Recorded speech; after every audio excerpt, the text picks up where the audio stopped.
अस्सलाम वालेकुम। वसीम भाई ਤੁਹਾਡਾ ਹੀ ਨਾਮ ਸੀ? अच्छा ਕੀ ਹਾਲ ਹੈ? ਠੀਕ ਹੋ? अल्लाह अकबर।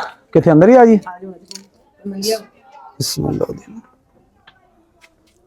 और जनाब ठीक ठाक सेहत ठीक है माशाल्लाह? अल्हम्दुलिल्लाह। तुसी सुनाओ अपना? अल्हम्दुलिल्लाह अल्हम्दुलिल्लाह। ए मकान है ਤੁਹਾਡਾ? ਹਾਂਜੀ ਭਾਈ देख लो तुसी जो हालात ਸਾਡੇ ਸਾਹਮਣੇ ਹੀ ਆ।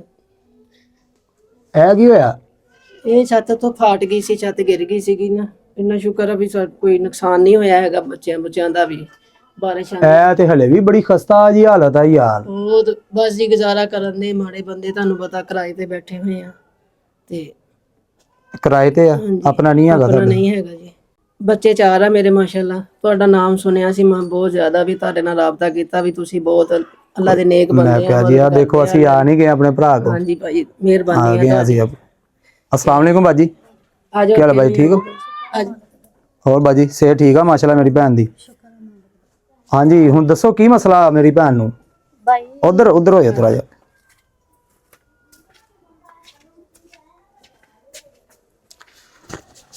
अच्छा वीडियो बन रही है, वीडियो तो नहीं ना मसला कोई? नहीं भाई कोई मसला नहीं कोई। अच्छा दसो मेरी भैन, आ फड़ो मैक, की मसला मेरी भैन नू? भाई मसला यही आ कि साडे घर गुरबत बहुत ज़्यादा वा। एक टाइम साडे घर खाना पकदा वा, एक टाइम नहीं पकदा। मियाँ मेरे दी एक्सीडेंट दी वजह तो कि कुछ भी नहीं हो सकदा घर दे विच, कोई साडा सहारा नहीं हैगा। 3 बेटियां वा, एक बेटा वा। बेटा छोटा जिहा वा 3-4 सालां दा, वो भी पढ़दा, बेटियां भी पढ़दियां वा। बेटियां दे भी 3-3 4-4 महीने होई जांदे, फीसां नहीं दित्तियां जान दियां होईयां हैगियां। पर मियाँ वा, मियाँ वैसे काम नहीं कर सकदे हैगे। मैं खुद मेहनत मजदूरी करदी हां, पैदल जानी हां, तुर के पैदल आनी हां। मियाँ मेरे रक्षा चलांदे हुंदे सीगे ते हुण कुछ भी नहीं कर सकदे।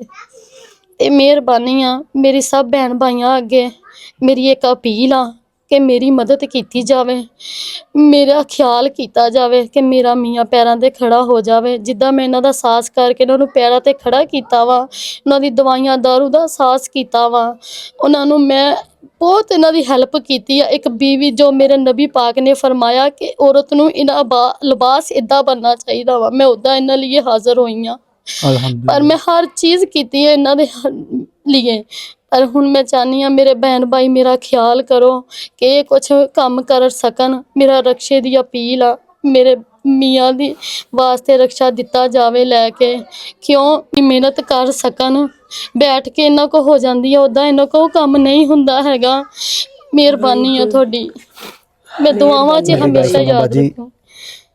सारे नालों पहले नंबर ते गल हैगी इस तरह कि वफादारी बेगम दा जरा पता है ना, वफादार इमानतदार दयानतदार जिहड़ी बीवी दी निशानी है ना, वो बंदे दी गुरबत दे विच जाके पता चलदी है जदों बंदे ते मुश्किल हालात हुंदे आ। मैनूं बड़ी खुशी हुई कि माशाअल्लाह तुसीं इन्हां दा भरपूर साथ दिता। तुहाडी एक अच्छी बीवी साबित होने दी अलामत आ। ठीक है मेरी भैन, उस तो बाद ਤੁਸੀਂ ਮੈਨੂੰ ਇਹ ਦੱਸੋ ਕਿ ਤੁਹਾਡਾ ਐਕਸੀਡੈਂਟ ਕਿਹੜਾ ਹੋਇਆ, ਕਿੱਥੋਂ ਹੋਇਆ ਤੁਹਾਡਾ ਐਕਸੀਡੈਂਟ? ਜੀ ਹਾਲਤ ਦਾ ਮੇਰਾ ਵਕਤ ਜਦੋਂ ਤੁਰਨਾ ਫਿਰਨਾ ਵਾ ਨਾ, ਜਦ ਬੈਠਦਾ ਵਾਂ ਤੇ ਵੀ ਬੈਠਾ ਹੀ ਉੱਠਣ ਲੱਗਿਆ ਬਹੁਤ ਅਖਿਆਈ ਹੁੰਦੀ ਹੁਣ ਮੈਨੂੰ।